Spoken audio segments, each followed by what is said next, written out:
I'm Madison Thompson. I'm a history major here at UCF, but I've always been into video games, especially older ones. I like to think there's a lot of history in gaming too if you think about it. So, the game I chose for this video essay is Bubble Bobble Part 2. It came out in 1993 for the NES, made by Taito. How the game works is you're a little bubble dragon and you trap enemies in bubbles, then pop them to beat the level. You do that through 80 levels or so, trying to save your friend who got kidnapped. The reason I chose this game is because I think it's a good example of how sequels back then tried to improve on something that was already a hit. The original Bubble Bobble was huge in arcades in the 80s, and this one kept that same bubble popping gameplay but added stuff to it. Like you can float upward now and shoot multiple bubbles at once.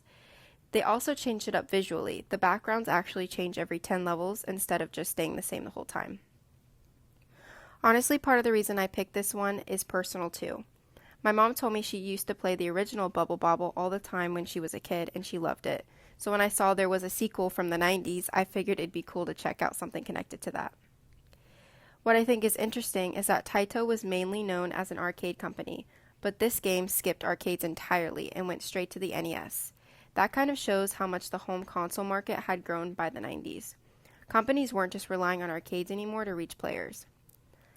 I think it's iconic because it shows how far NES games had come by this point, adding more mechanics and more polish than earlier games in the series. Plus, it's genuinely fun to play even if you've never touched a series before, which I never had. So I've got 2 discussion questions for you guys. First, do you agree that Bubble Bobble Part 2 is an iconic game? Why or why not? And secondly, Taito was known as an arcade company, but this game was a home console exclusive and never released in arcades.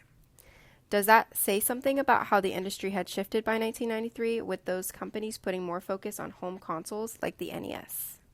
Thank you.